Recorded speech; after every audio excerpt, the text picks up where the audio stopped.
Thank you for watching the Shikama Live Show with your host, Shikama. I'm using this story as an example of what I have been saying. So the story is a black girl at the University of Alabama tries to join an all-white sorority.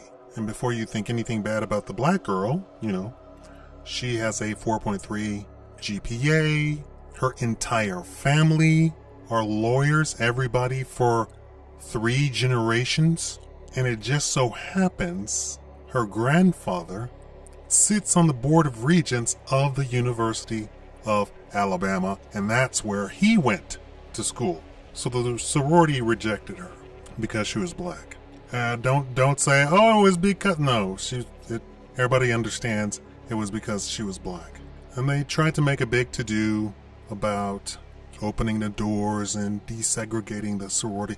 And this pisses me all the way off. Oh, not the whole white only thing. That doesn't piss me off at all. I don't care anything about that. I know all of you all are probably, oh my God, white only? Oh, in 2013? Oh my God. I don't care about that. Tell me. I want to know at the front door before I set foot in the place. I didn't even want the aura of the place to even surround me. Tell me. When I get to the front door, I want to say, no niggers allowed. Okay, gotcha. Then I'll spread the word, no niggers allowed in that place. Now here's the problem, and it was a very good point. They use taxpayer dollars at the University of Alabama. And that, in turn, houses these sororities and fraternities. Well, that's very simple. You simply decouple the university and all of its amenities from taxpayers. Make it a private school. No. No, don't think it's impossible. Everybody we're talking about involved is rich. Everybody we're talking about involved. The son, which I guess would be her uncle, went to the University of Alabama, and he wanted to be one of the administrators. And they told him no. And the reason, he said, was because they invited all of their fraternity and sorority, or all of their fraternity brothers, to sit as an administrator. Well, of course, all of the fraternity people are white boys. You would think black people would learn by 3 generations. I guarantee you that grandfather went there and had hardships. This is the same place that the governor made the famous speech, segregation now, segregation before, segregation forever. And they had the Department of Justice, the DOJ, come and arrest him and take him off of campus. And then you have this stupid Negro come, I'm the first to go to University of Alabama. Idiot! Form your own university. Why would you give your money to white people? Huh? That's why I said, when I get to the door, call me a nigger to my face. I want to know. No uncertain terms. I like to know. I don't want to walk in some place, spend $1,000 or 20 or 40 or $150,000, leave, and they tell me, that nigger, can't believe he came. Wipe all the seats down. He may have touched something. Wipe everything down. He may have touched something. Harry Belafonte went and swam in a pool. They drained the pool and washed it with bleach. Call me a nigger at the door. I want to know. I will never set foot in anything you own. And I won't even care. But Negroes going up behind smelling white people's butts, that pisses me all the way off. We deseg. You didn't do it, Jack. What did you do? You didn't go to black-owned businesses. You didn't support your own community, went desegregated, went to some white people who don't even want you and gave them your money. Idiot! Would any of you willingly do that in this day and age? If you're a Mexican and they don't like Mexicans, if you're an Asian and they don't like Asians, would you do that? Let's talk to some people with some sense. You Asians listening to me, would you go into some store and say, oh, look at that chink, look at that gook, blah, blah, blah. Would you ever set foot in that store ever again? Not only would I not set foot in the store, I would research who the hell owns the store, what else they own. I wouldn't go to anything. Do they have friends? Are they a member of some sort of board or something? I wouldn't go to anything. anything that any of them had. I have disassociated myself from an entire group of people. And they said, well, I thought we were friends. You're friends with that guy. You can't be friends with me. And this is too late, a little too late here, because I don't want to ever see you again either. But we're not the same person. Yes, you are. In my book, you're guilty by association. I grew up as a diplomat. All of your associations matter. All of them. So I don't care that the one guy has a racist doorman and calls people's nigger. That's fine. You're guilty also by association. I'm not going to your store. But no, there is no but about it. And don't worry, I don't want to come to your store. I'll go to Kwame's store, Tyrone. They might need a coat of paint, but you know what? They're happy to see me. They'll give me leftover Thanksgiving dinner. Huh?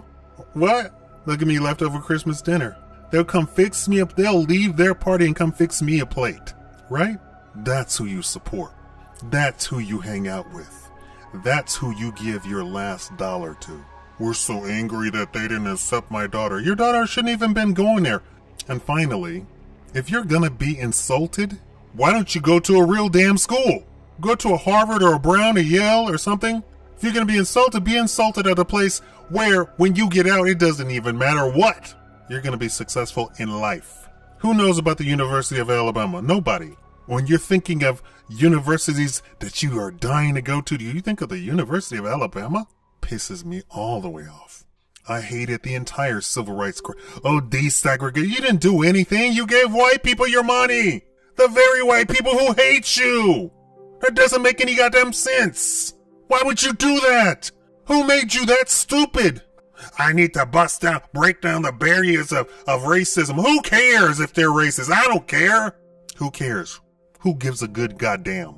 Who cares how that guy feels? Or those girls feel? Who cares? By you putting so much energy into that, you are ruining your own community. We live in a nice middle-class community. The freaking Mexicans turn their freaking poor community into a middle-class community because they stay there and reinvest in the community. Same thing with Asians.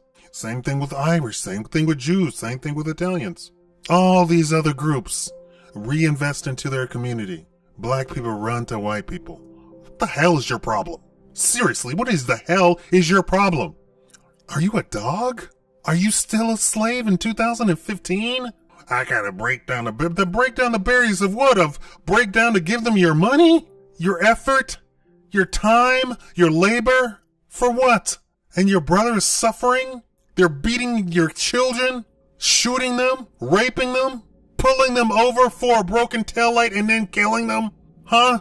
What have you accomplished? Nothing. All of your freaking fruits are fruitless. Everything that you've done. I gotta go smell the white man's behind. I gotta go up into his store, make sure he likes me. You're nothing. You're a peasant. You will always be a peasant. There's no nobility in you running up behind white people. Who cares? Who cares if they don't want you? You shouldn't have been there anyway. You shouldn't even been at the school. There's much better Ivy League black schools that you could have gone to. Yes, we have them too. And what's funny is, in the comments of the story, they said, why can black people have all black fraternity? You answered your own question just at the beginning of it. Why can black have all black sororities and fraternities and white people can't? We have black sororities and fraternities because we couldn't get into the damn white fraternities and sororities. We have black schools because we have Black Miss Universe because we couldn't get into that. We have black, anything you see black is because we needed our own. We saw it, we liked it, we wanted it, couldn't get in, so we made our own. It's the one shining moment where black people actually stood up for themselves. I can't get into your fraternity, I'm gonna make my own goddamn fraternity. And actually, there is no such thing as an all-black fraternity. There's a black fraternity, but if you're white, you know what? You're gonna get in. Asian, you're gonna get in. Mexican. I have white fraternity, Mexican fraternities, Latino fraternity brothers, Asians, Eastern European, Southeast Asian, Pacific Islander fraternity brothers. I went to an event. After the event, the guy said, "Oh, I heard you mention that." And we did the secret handshake together. I was the only black speck there. So obviously, black people don't operate the same way as white people. That's why we have black stuff. And I guarantee you, if my plan ever comes into existence where we have black communities, black stores, black-owned stores, black everything, black, there'll be an uproar. And all I have to do is point to West Las Vegas and be all like, oh, or point to Henderson, Nevada. Ooh, all of those communities surrounded by giant 15-foot tall walls, which ostensibly are illegal in the city. But when it comes to an all-white community, they can do whatever they please. Oh, it's on the golf course. Oh, you wouldn't want this. It's too expensive. What? What? I'll buy and sell houses like they're candy. What are you talking about? Oh, I need to get up out of here because I've just been insulted. This is very expensive. The worst is Oprah Winfrey. She's running up behind these white people and they're telling her, oh, I'm sorry. This is very expensive. You wouldn't like that. And instead of her turning around and leaving, she has to puff herself up with, and I want her to be the allegory of black people in the United States. She puffs up with pride. Don't you know who I am? I'm Oprah Winfrey. I have more than enough money. She gave you a clue. They don't want you in the store. That's all they would have had to say to me. I don't care. I would have gone and found a black person that could knit, sew, whatever. The dress, suit, tie, whatever. Do it better. Better material. Huh? You're foolish. We stand today on the precipice of a great history. Whatever. Thank you for watching the Shikama Live Show.